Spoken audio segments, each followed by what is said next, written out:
Bonjour à toutes et à tous et bienvenue dans ce nouveau podcast de The Free Agent. On continue à décrypter les équipes NBA et surtout faire un bilan de leur saison. Et aujourd'hui, on s'attaque à la franchise venue de l'Oklahoma City Thunder. Alors, qu'est-ce qu'on peut dire sur le Thunder?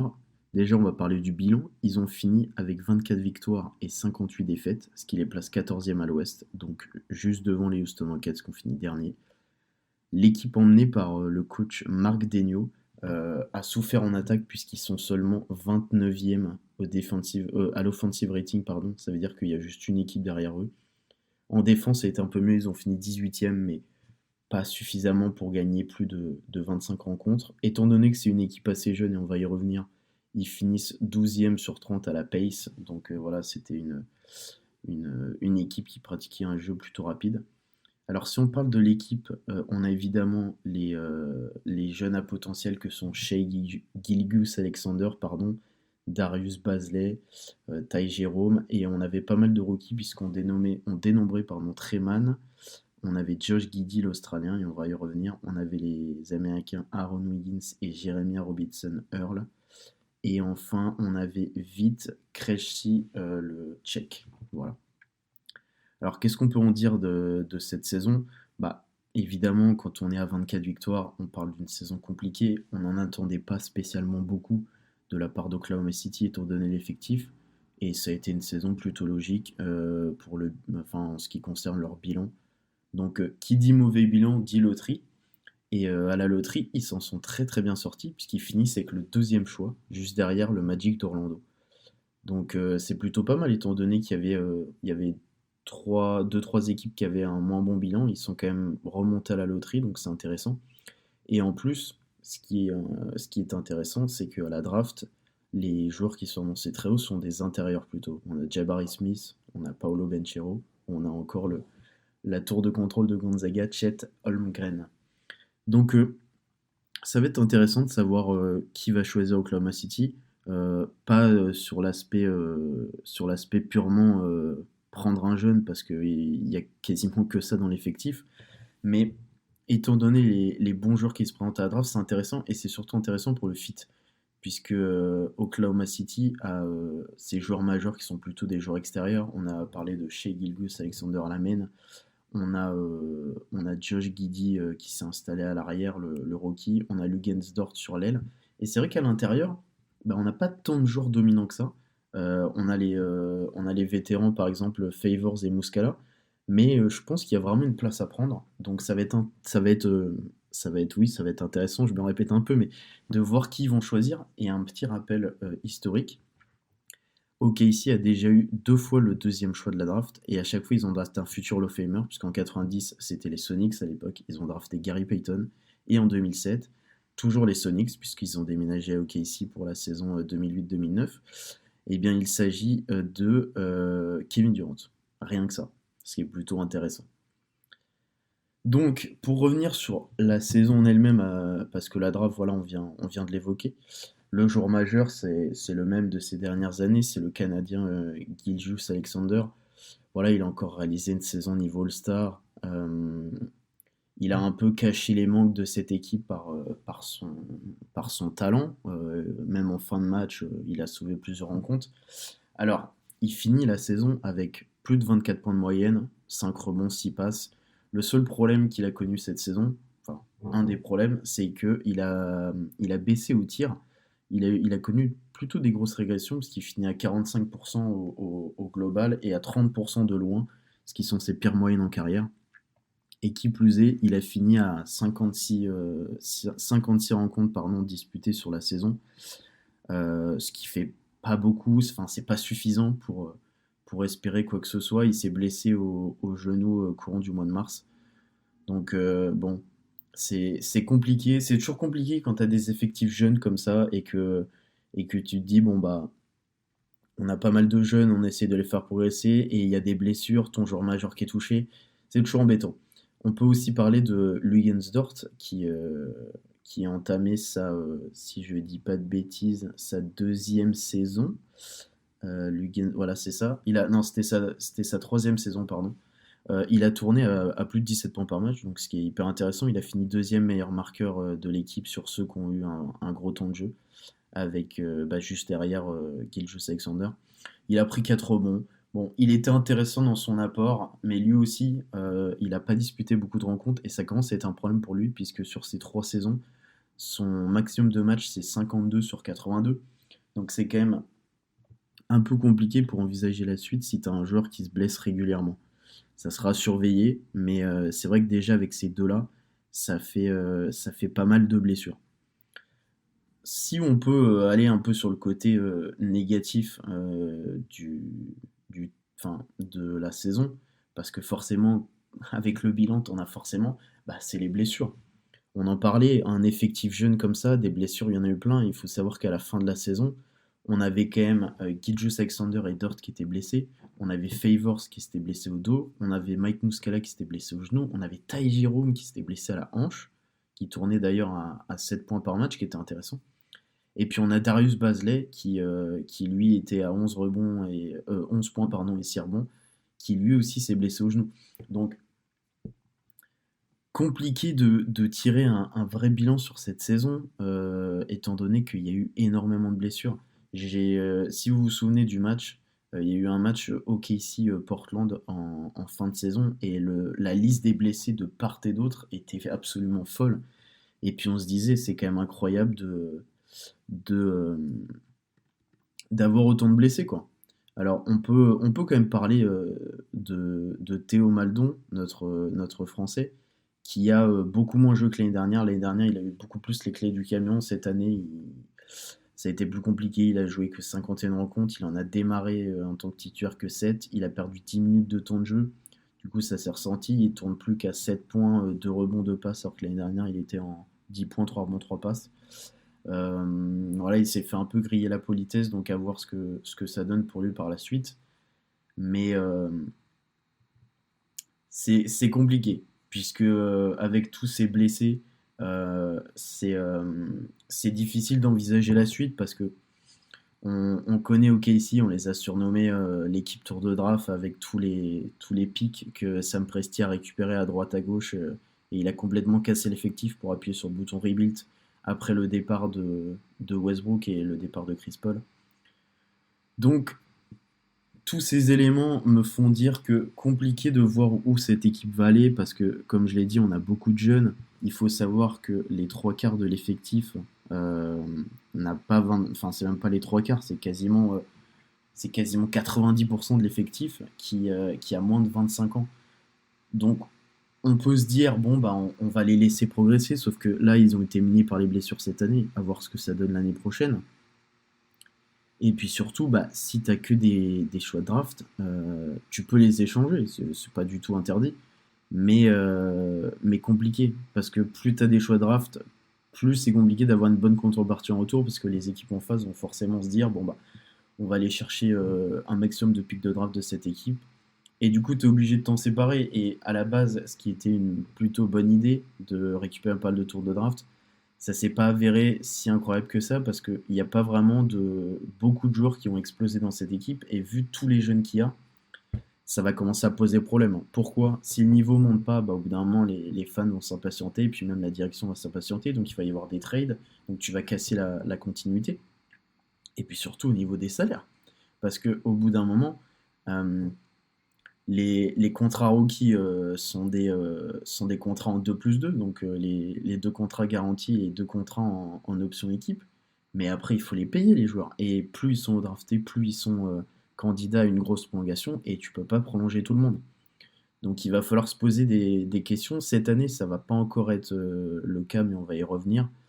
Mais voir cette équipe qui progresse pas beaucoup, avec énormément de jeunes qui ont pour certains du mal à se faire leur place, ça va poser des vraies questions. Et c'est là où on revient à la loterie. C'est que si avec le deuxième choix, avec le deuxième choix de la draft, là il faut taper fort. C'est-à-dire que dans les trois entre guillemets intérieurs qui sont titulaires, il faut aller en chercher un et espérer que ce soit un game changer, et que ce soit enfin le rookie qui, couplé aux efforts de Dort, de Gilgeous-Alexander et de Giddey, euh, relance un peu la dynamique, parce que là, oui, il y a les blessures, mais il n'y aura pas des blessures tous les ans. Il va falloir un moment que cette équipe progresse. Alors cette année, ça risque d'être encore difficile. On ne va pas imaginer une saison à 40 victoires, ça on est bien d'accord. Mais il va falloir quand même, il va falloir quand même drafter intelligemment, puisque OKC c'est un petit marché et ils pourront pas signer des énormes agents libres à l'avenir. Si on peut continuer sur une note un peu plus positive, on va parler de Josh Giddey, joueur venu d'Australie, sixième choix de la draft l'année dernière. Bon, ça a été un des grands soleils de cette saison. Euh, il finit avec des moyennes qui sont tout à fait honorables pour un rookie. Il finit avec 12 points, 8 rebonds et plus de 6 passes de moyenne. Donc, ce qui est une ligne de stats qui déjà, si on la prend de manière brute, montre un côté un peu all-around. C'est-à-dire qu'on voit que le joueur est capable de marquer, il peut s'activer au rebond, il peut participer et créer entre guillemets un peu pour son équipe. Alors, il a apporté beaucoup de fraîcheur ce joueur, parce que ce qu'il faut quand même savoir, c'est qu'il a réalisé 4 triples-doubles dans la saison. Ce qui est quand même pas mal pour un rookie, il n'y en a pas tant que ça qui peuvent s'en targuer. Et donc, ces triples-doubles, les triples-doubles, on le sait, c'est la définition même de savoir à peu près tout faire. Et pour le coup, on a souvenir de ce triple-double au Madison Square Garden le 14 février, où Josh Giddey finit avec 28 points, 12 passes et 11 rebonds. Et des matchs comme ça, il y en a eu plusieurs, mais celui-là était vraiment marquant parce que c'est à New York, et puis que ça a toujours plus de résonance.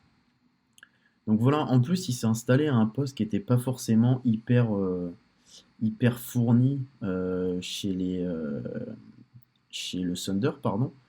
Il y a Shai qui a pris la main et qui peut évoluer parfois en deux. Et on a Dort qui est plus un ailier, même si il n'est pas forcément très très grand.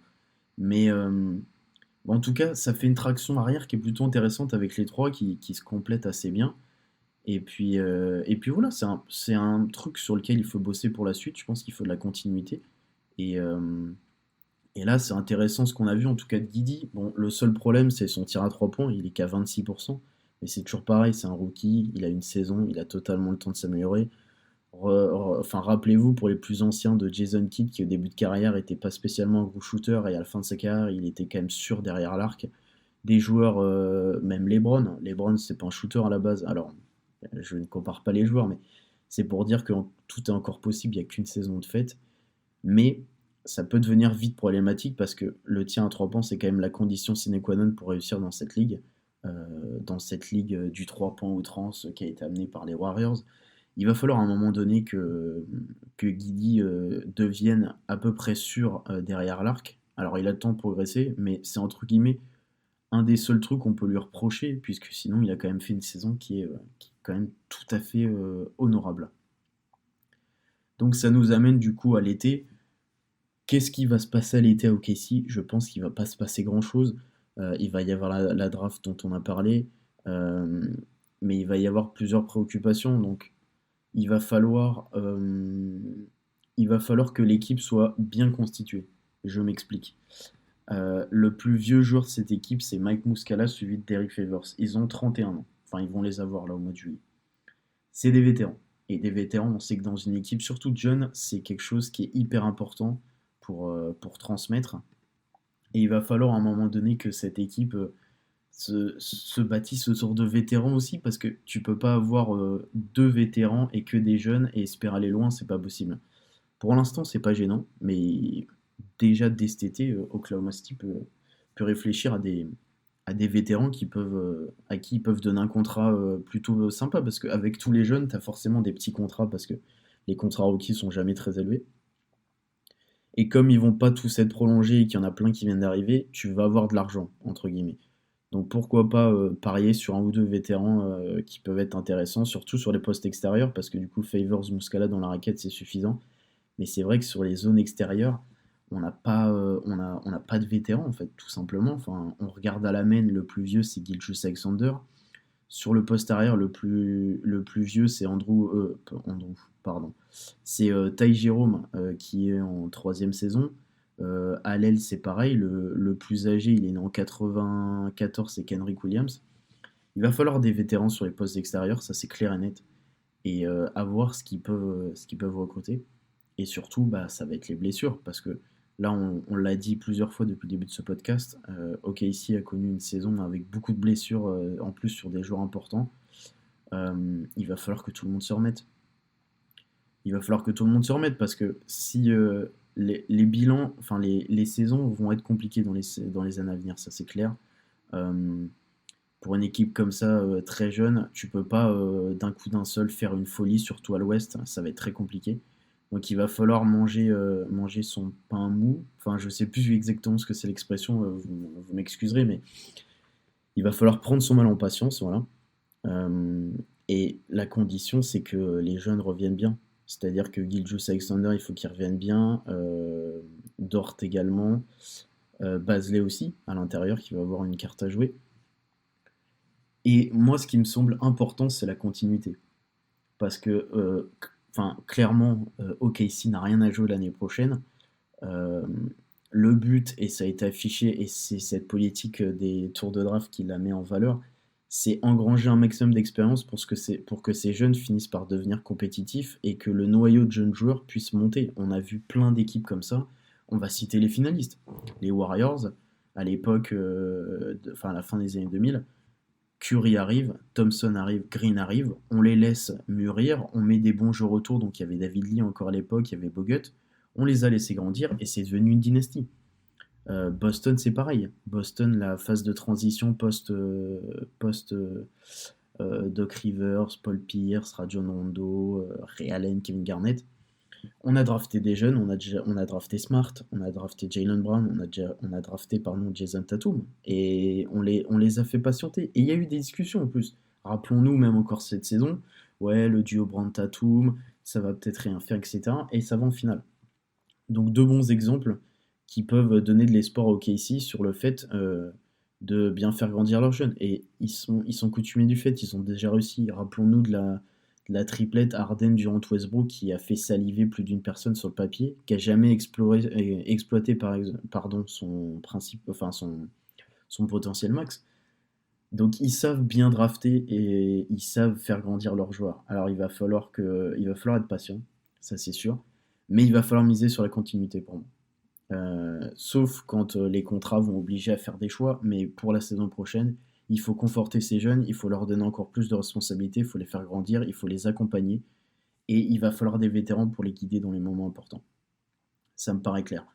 Si on peut parler d'aspect vraiment financier, Derek Favors, il a encore une option genre de 10 millions. Donc je pense, je vois pas comment il ne resterait pas. Je suis pas sûr qu'il ait des meilleurs offres ailleurs et il a tout intérêt à rester pour accompagner ces jeunes. Et OKC a tout intérêt à, à faire en sorte qu'il prenne son option et qu'il re-signe. Parce que 10 millions, c'est pas énorme. Et sûrement bien pour le jour que c'est, il aura sans doute pas plus. Donc voilà, il va y avoir quelques rookies en fin de contrat qu'il va falloir re-signer. On sait que Shai Gilgeous-Alexander, il a déjà re-signé, il a déjà sa prolongation qui va s'activer dès l'année prochaine. Il passe de 5 millions à 30 millions la saison. Donc voilà, on va avoir des joueurs comme Pokusevski, pardon, qu'il va falloir prolonger. Tout ça, c'est des options équipes. On va avoir Darius Bazley, Ty Jerome qui vont être en dernière année de contrat l'année prochaine, qu'il va falloir sûrement repayer et un peu plus. Donc voilà, il va falloir faire les bons choix du côté d'OKC. Il n'y a rien de pressé. On fait grandir les jeunes. On essaie de recruter des vétérans intelligemment pour les faire grandir. On a de l'argent, on essaie de pas trop dilapider non plus, parce que c'est pas nécessaire sur des contrats qui peuvent devenir toxiques, étant donné qu'ils n'ont rien à jouer. Donc ça va être intéressant de voir ce que va donner cette équipe d'OKC à l'avenir. Combien de temps ça va prendre leur process? Est-ce que le process va déjà arriver à son terme? Parce qu'on a vu plein d'équipes comme Philly où le process n'a pas vraiment terminé puisqu'il a été cassé en vol. Donc il va falloir être intelligent, mais je pense que cette équipe a de belles choses à nous montrer dans le futur. Et l'année prochaine, on surveillera les Josh Giddey, on surveillera Gilgeous-Alexander, on surveillera le joueur qui va être drafté, parce qu'on va pas l'oublier, il y en aura un, ça sera, comme on a dit, soit Jabari Smith, soit Paolo Banchero, ou soit Chet Holmgren. Donc voilà, on va voir qui ils prennent, mais il va falloir être patient pour les fans de l'Oklahoma, mais je ne vous apprends rien ici. Et miser sur les continuités, voilà, c'est le plus important. Donc je vous remercie de m'avoir écouté, j'espère que vous avez passé un bon moment en ma compagnie pour ces 20 minutes sur le bilan du Thunder. Donc je vous dis à très vite pour un nouveau podcast sur The Free Agent sur les bilans de saison. Et retrouvez-nous sur le site pour les previews écrites cette fois réalisées sur les bilans de fin de saison.